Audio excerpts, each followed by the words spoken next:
안녕하세요. 알기 쉬운 바이오 알바 킹입니다.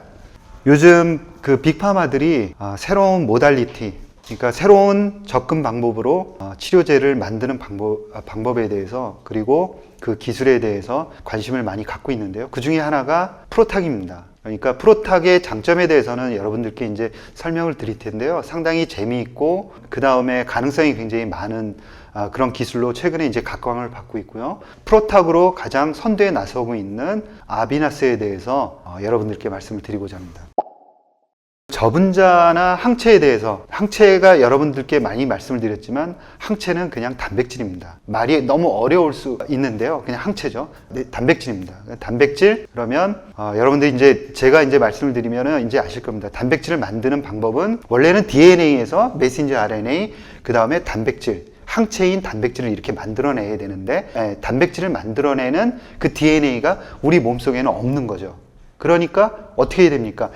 우리 몸속에 DNA를 넣어줄 수는 없으니까 바로 단백질을 만들어서 넣어주는 겁니다. 그게 약이 되는 거죠. 우리 코로나 바이러스에 그 백신도 지금 항체라는 그 단백질을 만들어서 넣어주는 겁니다. 단백질이 있느냐? 있으면 괜찮은데 없는 거예요. 그러니까 어떤 단백질이 없느냐? 코로나 바이러스의 스파이크 단백질을 막아버리는 단백질이 우리 몸속에는 없는 거죠. 그 DNA가 없는 거예요. 처음 경험하는 코로나 바이러스이기 때문에, 그래서 그 DNA와 관련이 있는 단백질을 만들어서 넣어주는 거죠. 이렇게 항체라는 것은 우리 몸속에 없는 치료가 되는, 치료제로 역할할 수 있는 단백질을 만들어서 넣어주는 겁니다. 그런데 이 항체라는 것은, 우리가 만들어주는 항체는 어떻게 작용하냐면 반드시 그 목적하는 문제가 되는 단백질의 활성 부위가 있어야 돼요. 쉽게 얘기하면은 이제 범인을 잡았다 그러면 그 범인을 수갑을 채울 수 있는 무슨 손목 같은 게 있어야 된다는 거죠. 잡을 수 있는 게 뭔가가 있어야 되는 거예요. 그게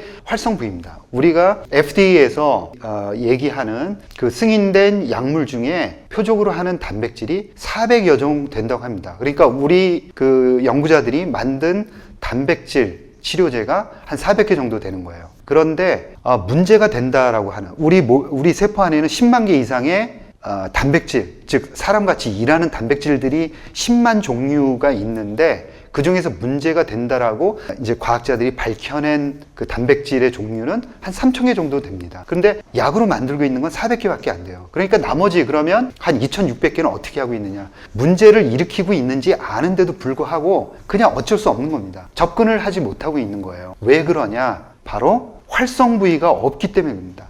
잡아도 수갑을 채울 수 있는 부위가 없는 거예요. 그러니까 쉽게 해서 그냥 문어나 오징어처럼 얘는 수갑을 채울 수 없구나, 이렇게 상상을 하시면 됩니다. 그런 단백질들인 거죠. 그런데 이 프로탁은 근접 가서 그 부위를, 저분자나 항체 같은 경우에는 활성 부위를 꽉 잡아야 되는데 프로탁은 갖다 대기만 해도 얘가 녹아 없어지는 겁니다. 그런 강점이 있는 거예요. 그냥 대기만 하면 됩니다. 두 번째, 더 중요한 요인이 하나가 내성입니다. 여러분들 암에 대해서는 굉장히 관심이 많으시잖아요. 그런데 암이 무서운 게 내성이 생기는 겁니다. 이 내성을 아까 그 단백질로 얘기를 하자 그러면은, 아까 말썽을 피우는 단백질이 종류가 우리 몸속에는 10만 가지 중에 한 3,000개 정도가 문제가 된다, 이렇게 이제 과학자들이 밝혀냈고, 그렇게 해서 이제 단백질 치료제를, 우리가 항체 치료제를 만들었습니다. 그 문제가 되는 단백질을 이제 저해하기 위해서요. 이 치료제가 그 단백질에 가서 수갑을 채웠죠. 채웠는데 어느 날 갑자기 앞에 있는 손은 가만히 있으면서 뒤에 또 손이 하나가, 또 두 개가 쑥 나오는 겁니다. 자유로운 손이. 그래서 또 말썽을 피우는 거예요. 이게 바로 내성입니다. 단백질이 변하려면 거꾸로 얘기를 하자 그러면 무엇이 변해야 됩니까? 바로 거꾸로 가면 단백질이 변했다 그러면 DNA가 변한 거지 않습니까? DNA가 메신저 RNA를 만들고 메신저 RNA가 단백질을 만드니, 참 신기하게도 우리는 이 문제가 되는 단백질을 공격을 하는데 어떻게 신고를 했는지, 알렸는지 이 DNA가 그걸 알고 자기의 그 문제가 되는 유전자를 조금씩, 유전자 서열을 변형을 시킵니다. 그래서 다른 부위에 손이 또 하나 만들어지게끔 하는 거예요. 이게 바로 내성이고, 우리는 또 잡으려고 등 뒤에 나 있는 그 두 손을 수갑을 채우려고 또 약을 만듭니다. 또 표적 치료제를 만드는 거죠. 그러면은 또 내성이 생기는 거지. 그래서 이러한 2차, 3차 내성이 반드시 생긴다라는 게 이게 이제 그 연구자들의 의견이고요. 그래서 프로탁은 뭐를 하는 거냐? 그 문제되는 단백질의 수갑을 채우는 게 아니라 그 단백질 자체를 그냥 분해시켜 버리는 겁니다. 손을 갖다 대면 그 단백질이 분해되는 시스템입니다. 그래서 프로탁이 혹시 암의 종결자가 되지 않을까? 이런 기대를 하고 있는 거죠. 도대체 프로탁이라는 게 어떻게 움직이고 있는지 한번 알아보겠습니다. 이 프로탁의 기전은 우리 인간이 만든 게 아니라 우리 몸속에서 자연스럽게 지금 이 순간도 만들어지고 있습니다. 유비키틴 과정이라는 게 말이 어렵지만 굉장히 간단합니다. 논리가 굉장히 간단하고 나중에 이런 기작, 즉 뭐 우리 몸속에서 왜 이런 일이 벌어지고 있는지에 대해서도 간략하게 설명을 드릴게요. 먼저 E3라는 게 보이십니까? 그러니까 E1, E2, E3라는 게 있고 맨 오른쪽에 타겟, 저놈이 문제인 거죠. 우리 과학자들이 얘기하는 3,000가지 문제가 되는 단백질 중에 하나인 겁니다. 이 속썩이는 단백질, 암의 원인이 되는 단백질이 저 타깃이라고 생각을 하면 우리 E 시리즈, E1, E2, E 시리즈가 이제 활동을 하는 겁니다. 먼저 E3가 가서 타겟을 잡는 것처럼 보여지지만 가서 잡거나 아니면 손을 갖다 대는 겁니다. 가서 접촉을 하는 거죠. 그리고 나서는 E2를 한 손에 잡습니다. 양손 2개가 있다고 생각을 하시고요. E3가 한쪽에는 문제가 되는 타겟, 단백질, 한쪽에는 자기 친구인 E2를 불러와서 잡습니다. 그러면은 E1이라는 게 활동을 합니다. E1이 어떻게 활동을 하냐면 미토콘드리아에서 만드는 ATP라는 에너지를 사용을 해서 유비키틴이라는 단백질을 불러다가 자기 머리에 꽂아요. E1이 유비키틴이라는 또 이것도 단백질입니다. 단백질을 갖고 자기 머리에다 꽂아요. 풍선처럼 생긴 단백질을 머리에 꽂으면 E2가 이야기를 합니다. 야, 너 풍선 이리 가져와 라고 하는 거죠. 그러면 E1은 유비키틴이라는 풍선을 E2한테 전달을 해요. 그리고 나면 이 E2는 자연스럽게 이 뺏은 유비키틴을 타겟이라는 놈한테 옮겨 붙이는 역할을 하는 겁니다. 그러니까 E2는 E3가 잡고 있는 한 유비키틴을 E1한테 잡아서 타겟 단백질에 붙이는구나. 이게 유비키틴화 과정이다 라는 말씀을 드리고 싶고요. 유비키틴화에 대해서 설명을 드렸고요. 이제는 UPS 시스템에 대해서 설명을 드리겠습니다. 우리가 만드는 프로탁에 대해서 자연스럽게 설명을 드릴 텐데요.